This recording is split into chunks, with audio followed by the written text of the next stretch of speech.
इमरान साहब जरा जल्दी बताइए, माकाज़ोंगा हेडक्वार्टर कहाँ है, क्योंकि अब हम अपने इश्तियाक पर काबू नहीं पा सकते, मलेशिया के नुमाइंदे ने कहा। इमरान ने इंकिशाफ करते हुए कहा, माकाज़ोंगा का हेडक्वार्टर बर्र-ए-आज़म अफ्रीका के जंगलों में कहीं वाक़ है। तकरीबन सब मेंबरों की हैरत में डूबी हुई आवाज निकली, अफ्रीका में? सदर ने पूछा, लेकिन इसका क्या सबूत है कि इन भयानक तंजीम का हेडक्वार्टर अफ्रीका में है? इमरान ने कहा, इसका सबसे बड़ा सबूत ये मशीन आपको मुहैया कर सकती है। देखिए, मैं आपके सामने इसे ऑपरेट करता हूँ, फिर आपको इसका सबूत मिल जाएगा। ये कहकर इमरान ने उस मशीन के एक स्विच को दबाया। फौरन मशीन में मुख्तलिफ छोटे छोटे रंगीन बल्ब जल उठे। इमरान ने एक बटन को पुश किया तो एक हल्की हल्की आवाज उसमें से निकलने लगी। सब लोग गौर से उस आवाज को सुन रहे थे। कोई शख्स दूसरे को हिदायत दे रहा था कि फिराजर कबीले को फौरन खत्म कर दिया जाए, क्योंकि वो लोग हमारे हेडक्वार्टर में रोड़े अटका रहे हैं। आवाज आनी बंद हो गई और इमरान ने एक स्विच दबाकर मशीन बंद कर दी। बरतानिया के होली ग्रेप ने फौरन एतराज किया, लेकिन इसमें तो कहीं अफ्रीका का जिक्र नहीं आया। इमरान बोला, माफ कीजिएगा मिस्टर चोली ग्रेप। वो बोला, मेरा नाम चोली ग्रेप नहीं है, बल्कि मेरा नाम होली ग्रेप है। सफदर और शकील चोली ग्रेप के लफ्ज पर पूरी तरह मुस्कुरा उठे। इमरान बोला, एक बार फिर माफ कीजिएगा मिस्टर होली ग्रेप, मुझे ये बताइएगा कि आपको इस मीटिंग में भेजा किसने है? होली ग्रेप सटपटा गया, क्या मतलब? इमरान बोला, मैंने ग्रीक में गुफ्तगू नहीं की जो आप इसका मतलब नहीं समझे। वो बोला, मेरे कहने का मतलब यह है कि हमें उम्मीद है कि स्कॉटलैंड यार्ड अपने किसी काबिल नुमाइंदे को भेजेगा। होली ग्रेप फट पड़ा, आप मेरी तौहीन कर रहे हैं। इमरान ने कहा, बुरी बात, आप गुस्से में आ रहे हैं। असल में बात यूं है कि आपने इस गुफ्तगू के दौरान जो इस ट्रांसमीटर पर हुई है, लफ्ज फिराजर कबीला सुना होगा। फिराजर कबीला दरअसल अफ्रीका के घने जंगलों में एक कबीला है। ये कबीला आदमखोर है। उम्मीद है आप लोग समझ गए होंगे कि माकाज़ोंगा का हेडक्वार्टर अफ्रीका में है। ये कहकर इमरान बैठ गया। हॉल में इस इंकिशाफ पर तबसरे होने लगे और इमरान जूलिया से मुखातिब होकर बोला, अब तो खुश हो? जूलिया मुस्कुराने लगी। आखिरकार सदर ने सब मेंबरों को मुखातिब करके कहा, हजरात, इमरान साहब के इस इंकिशाफ से अब आप लोगों को ये तो यकीन हो गया है कि ये हेडक्वार्टर यहाँ है। चुनाचे अब मेरा ख्याल है कि एक पार्टी तरतीब दी जाए जिसमें सब मुल्कों के जासूस हों और इमरान साहब की क़यादत में जाकर उस हेडक्वार्टर को तबाह कर दें। सब ने तायद में हाथ उठाए, लेकिन इमरान ने अफ्रीका जाने से यकसर इनकार कर दिया। बोला, मेरा काम खत्म हो गया है, चंद मजबूरियों की वजह से मैं अफ्रीका नहीं जा सकता। अब ये काम आप लोगों को खुद करना होगा। सफदर और जूलिया हैरान रह गए, लेकिन कैप्टन शकील जानता था कि इसमें भी इमरान की गरज पोशीदा होगी। काफी इसरार के बावजूद इमरान न माना। बाकी मुल्कों के चीदा चीदा जासूसों पर मुश्तमिल एक पार्टी तरतीब दी गई। फिर मीटिंग खत्म हो गई। जूलिया आज बहुत अरसे बाद खुश थी, क्योंकि काफी अरसे बाद वो आज एक बार फिर साहिल समंदर पर तफरी कर रही थी। सीक्रेट सर्विस में आने के बाद तफरी के बहुत कम मौके पेश आए थे, क्योंकि काम ही इतना होता था कि तफरी के लिए वक्त ही नहीं मिलता था। आज मीटिंग खत्म हो गई थी और कल सब ने अपने वतन वापस रवाना होना था। इमरान के मना करने के बाद जूलिया सफदर को लेकर साहिल समंदर की तरफ निकल आई थी। इमरान ने उसे कहा था कि वो मोहतात रहें, क्योंकि माकाज़ोंगा के एजेंट यहाँ हर तरफ फैले हुए होंगे और हो सकता है कि वो हम में से किसी को नुकसान पहुंचाएं। लेकिन जूलिया न मानी। आखिरकार इमरान को हार माननी पड़ी और जूलिया सफदर को लेकर चली गई। इमरान कैप्टन शकील के साथ अपने एक दोस्त को मिलने चला गया। जूलिया साहिल समंदर पर हर फिक्र से आजाद खूब उछल कूद कर रही थी। काफी देर बाद सफदर और जूलिया टहलते टहलते साहिल समंदर के साथ साथ काफी दूर तक निकल गए। यहाँ हर तरफ सुकून ही सुकून था। सफदर एक टीले पर बैठ गया और इर्द गिर्द का नजारा करने लगा। जूलिया टहलते टहलते और आगे निकल गई। सफदर उसे जाता देखता रहा। एक चट्टान के पीछे जूलिया उसकी नजरों से ओझल हो गई और सफदर जूलिया के मुतल्लिक सोचने लगा, जो अपना मुल्क छोड़कर अब उसके मुल्क के एक अहम ओहदे पर फाइज थी। सफदर को उसकी दलेरी और जहानत पर एतमाद था। हालांकि वो स्विस थी, लेकिन अब उसके मुल्क की बाशिंदा थी। अब सफदर का वतन ही उसका वतन था और उसको अपने नए वतन से उस तरह मोहब्बत थी जिस तरह सफदर को। इस चीज में न पहले किसी किस्म का शक था और न अब है। सब उसके हुबुल वतनी के दिलदादा थे। X2 के साथियों में वो काबिल एतमाद साथी गिनी जाती थी। अभी उसकी सोच हवा और ख्यालात की वादियों में सरपट दौड़ रही थी कि एक चीख ने उसे चौंका दिया। एक लम्हे के लिए तो वो कुछ न समझा, लेकिन अचानक दूसरी चीख बुलंद हुई। सफदर समझ गया कि ये चीखें जूलिया की हैं। वो तेजी से उस टीले की तरफ भागा।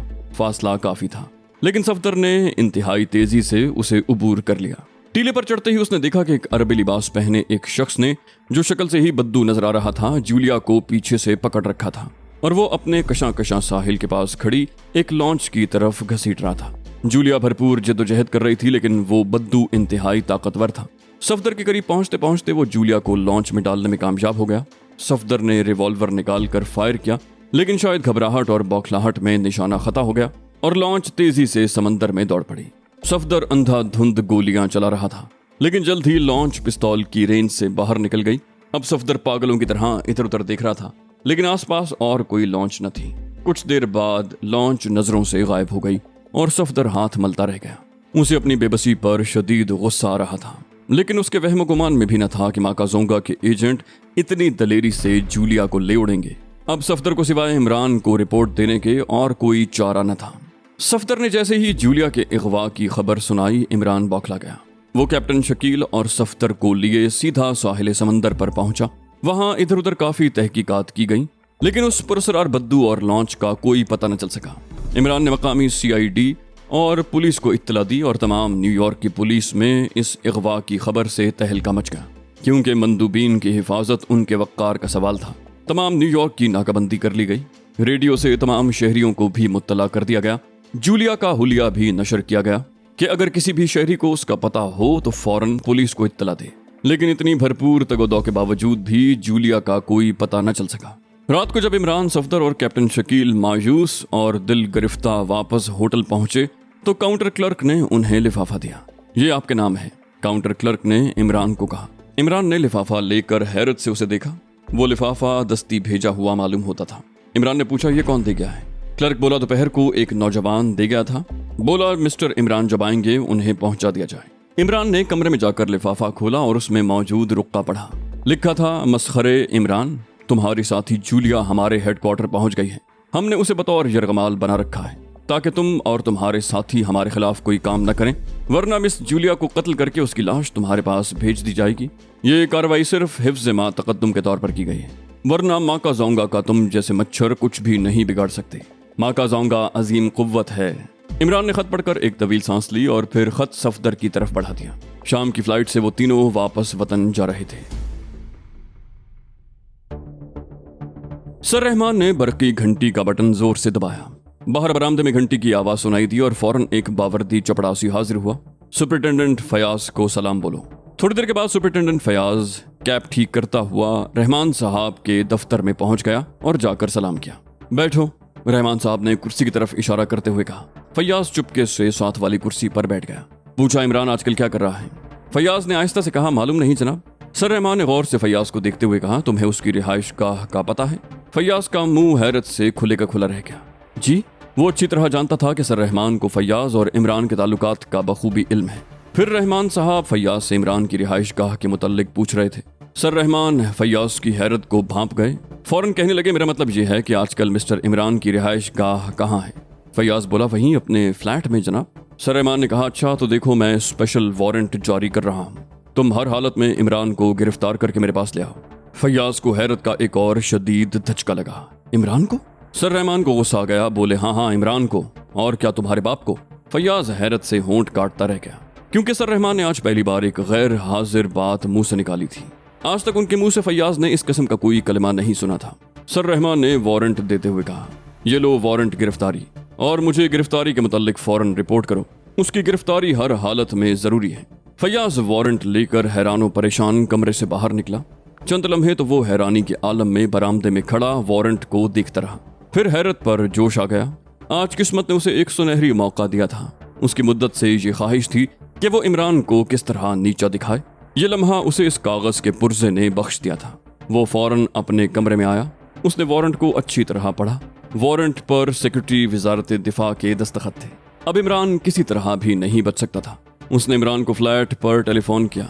वहां से उसे सलमान ने बताया कि साहब बाहर चले गए हैं।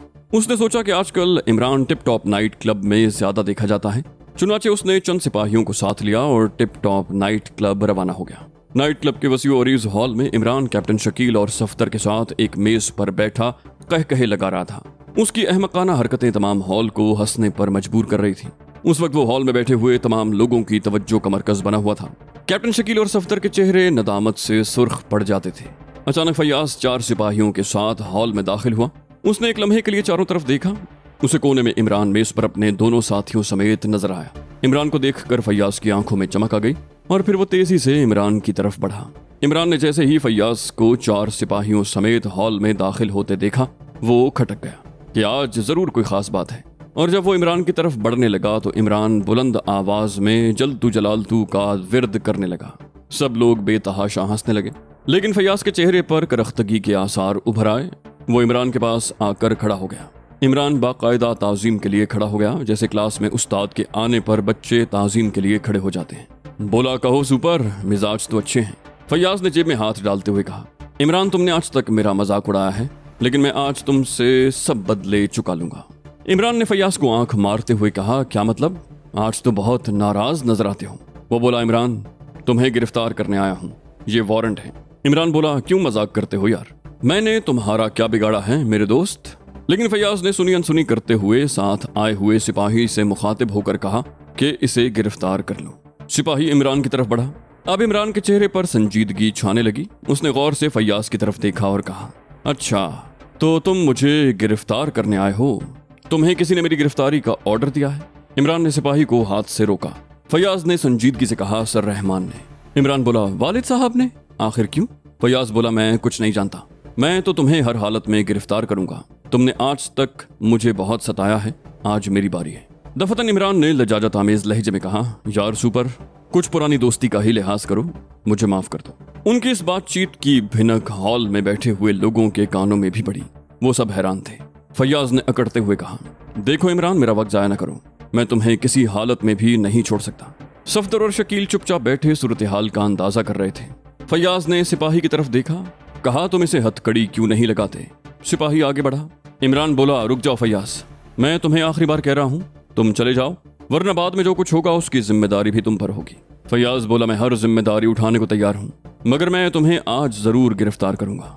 इमरान ने आजिज़ाना लहजे में कहा, अच्छा 1 मिनट रुक जाओ, मुझे चाय पीने दो और मैंने एक जरूरी टेलीफोन करना है, इतना तो कम से कम तुम रियायत कर सकते हो।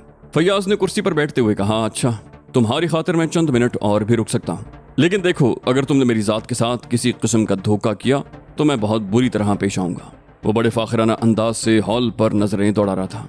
इमरान ने वेटर को चाय लाने का ऑर्डर दिया और खुद टेबल पर रखे हुए टेलीफोन पर नंबर डायल करने लगा। हेलो, मैं इमरान बोल रहा हूँ। जी हाँ, मेजर रफीकी से मिला दे। अस्सलाम वालेकुम मेजर साहब। जी सब ठीक है। कैप्टन शमीम, कैप्टन सरवर और मिलिट्री पुलिस के 4 आदमियों के नाम पर फैयाज चौंका। इमरान बोला, कुछ नहीं, एक और काम है। ये कहकर वो चाय पीने में मशगूल हो गया।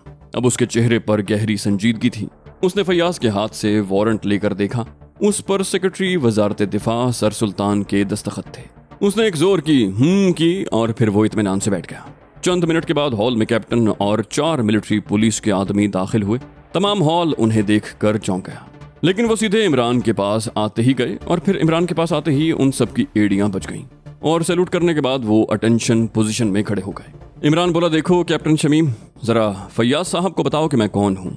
ये मेरी गिरफ्तारी के वारंट लेकर आए हैं। कैप्टन शमीम ने आगे बढ़कर फैयाज के हाथ से वारंट ले लिया, उसे पढ़ा और फिर फैयाज को देते हुए कहा, देखिए मिस्टर फैयाज, आप तशरीफ ले जाएं।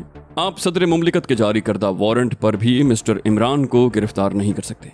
ये तो खैर सर सुल्तान का जारी करदा है, बस इसी से आप इनकी पोजीशन का अंदाजा कर लें, और अगर आपने इस सिलसिले में कोई बात की तो मैं आपको गिरफ्तार कर लूंगा। फैयाज बेबसी से होंठ काटता हुआ वापस मुड़ गया।